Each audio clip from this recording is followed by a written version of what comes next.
This segment will be an overview of the messaging application in the ESF8 portal. So we'll click messaging, and what will occur is we will open up to a dashboard that shows all of the currently occurring events in statewide. And from here we can review an event, we can add new events, we can create notifications about these events, or we can end them. So for example, you can see there was a power outage at West Jefferson on November the 2nd. I'll highlight that and look at history. And you can see the two notifications that went out about this event, and they are listed in reverse chronological order from the last one to the first one. And you can see the event was ended and cleared. If, however, that event were still occurring, I could create an update at this point from this screen and send it out to the original audience that received these notifications in the history box. I can also from here add a new event from scratch, or I can edit an existing one. I can take that event, such as the power outage at West Jeff, and copy it as a new one and use it as an event for a power outage at Baton Rouge General, if I chose to. The power of this application is not just in manipulating events, but also using and tying events to notifications. And one of the best ways to do this is to use templates. So we can create event templates, we can create notification templates, and we can tie those two together. And I'm going to show you how we do that very quickly. I'm going to manage event templates, and I'm going to show you one that we created. It's a Region 2 mass casualty event template that we created today. So I'm going to click Edit and double click on it. And you can see I've got a title for the template and a template description.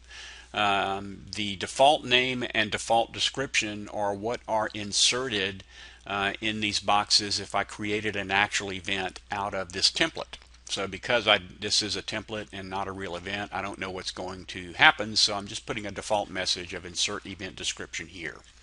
I've picked a type from a very long list of types of events that we receive from the Hospital Engineering Society.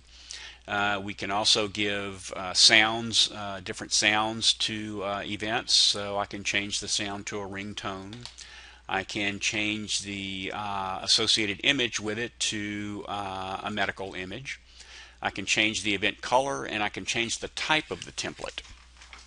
So this is an actual event template. I could create a template for a drill or an exercise that I knew was coming up, and we could orchestrate a number of notifications for that particular drill. I'm going to leave this as an event, and I could stop here and save it, or I could, the power of this application is to go ahead and save and proceed to the notification section of the template. And so now you can see I'm in a new notification template, and it's tied to this Region 2 mass casualty event. Now I've created a couple of templates already for Region 2 that are associated to this event. If I click this little drop down button, you can see I've got one that is for hospital DRCs, so I did a bad job of naming these things. R2, I've got another template that includes the Region 2 ED hospitals, a group of state health personnel, the Region 2 emergency preparedness contact, and the Region 1 hospital DRC Cindy Davidson. So depending upon the message that I wanted to go out for this particular event, I can choose between a couple of templates. I'm going to create another one and just show you how easy this is to do. And I'm going to go back and save it. Oh, I'm going to cancel it.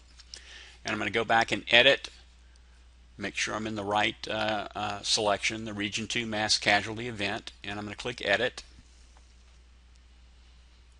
And there's the ringtones and the picture I selected. I'm going to save and proceed to notification, and I'm going to add a new one. And I'm just going to select a couple of people. I'm going to select the Region 7 DRC that I know, Knox Andrus, and I'll select one of the Learn coordinators, Ted Colligan. So I could add groups if I went to this little plus button under groups and click search. I have a variety of groups that I could pick from. If I wanted the Region 1 emergency preparedness contacts to be notified, I could select them for this group as well.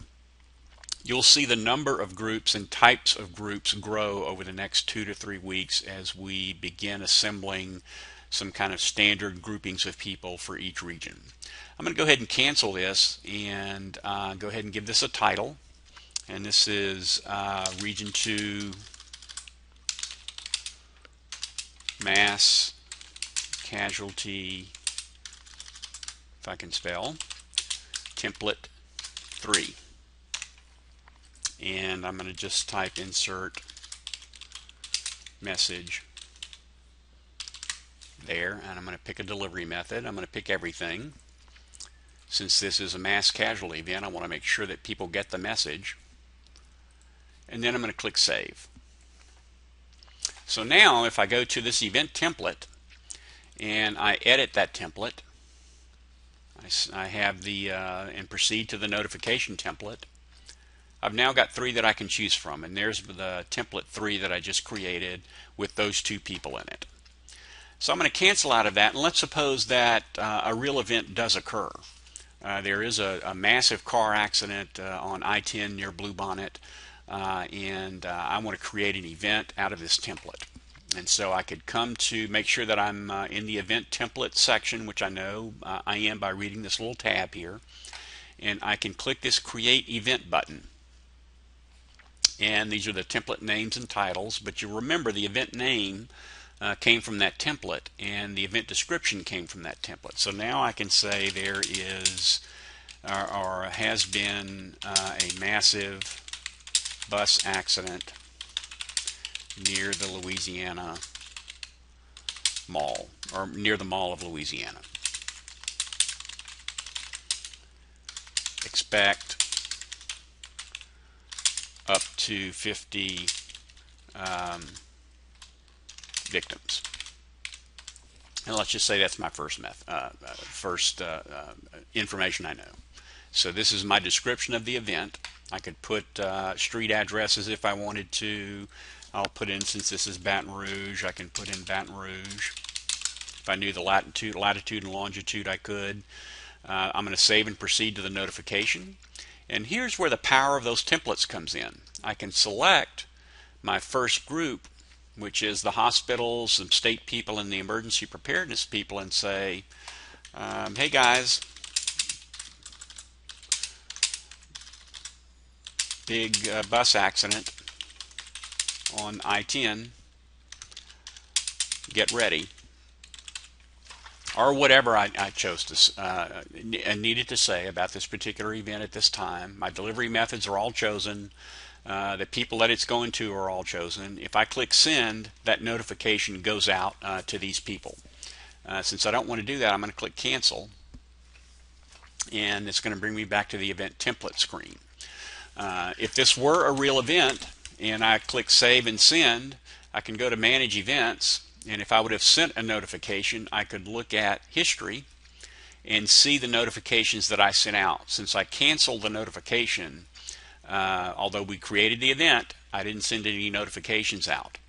However, I could click that event and say, you know what, I need to create a notification. I forgot to when I created the event.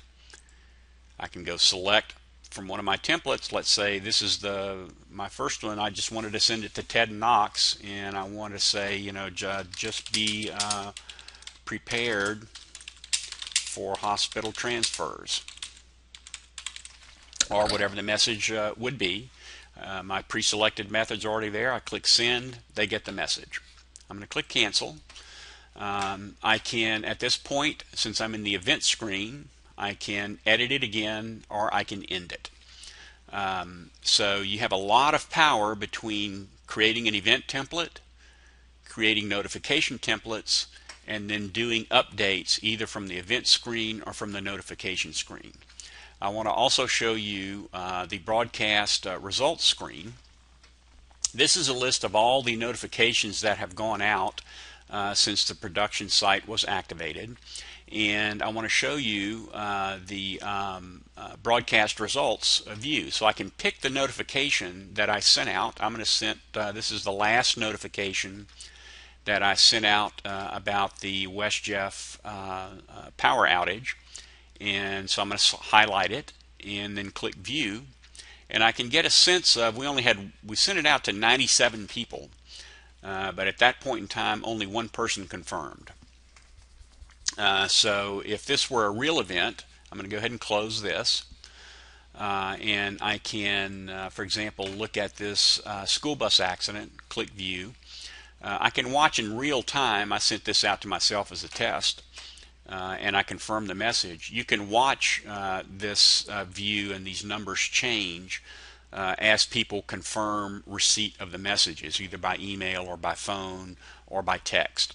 So, and you can also click on the number and see who confirmed, or you can click on the not confirmed number and see who didn't confirm. So let's go back to that WestJeff situation, the last message I sent that was all clear, and these 96 people, I can take a look at who didn't confirm.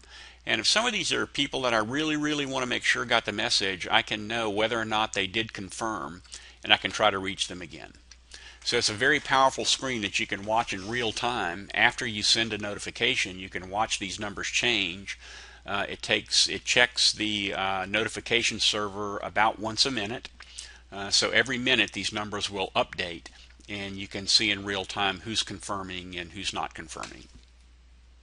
So the power of this particular application is to create some templates, tie them to notifications, and that way if an event does happen, you have a template ready to go. You can create an incident or a real event out of it and send out notifications in rapid fashion. And then once your initial notification has been sent out from either the event screen, the notification screen, or the broadcast screen, you can send out updates. The only other thing is reports. And we'll go to reports, and I'm going to click a broadcast report, and it's going to again pull up a list of all the notifications that were sent out. I'm going to send out, or I'm going to look at a report for this power outage at West Jefferson. That's the notification. Here were the messages that went out. I'm going to report on all of them, and I'm going to generate the report. So let's go open up again our little familiar report window. And it's going to gather the data with the detail about who I called or who I tried to notify, how many attempts were made, the date and time of the attempt, the status, whether or not they confirmed or didn't confirm, what the contact method they used to confirm, and the path and the call result. So I can get a very detailed report after the event is concluded on a notification by notification basis of who got the message and who didn't get the message. It can be very useful for documentation after an event. And again, expect your menu choices under the admin tab to change to just include groups. So everyone will have the ability to manage groups, but not alter some of these other basic system configuration options. Again, the power is to create event templates, tie them to a notification template, and have them ready to go. Any questions or comments, please refer to me. There'll be a slide at the end of the presentation with email addresses and other information about how to get support for the incident management and messaging application. Thank you.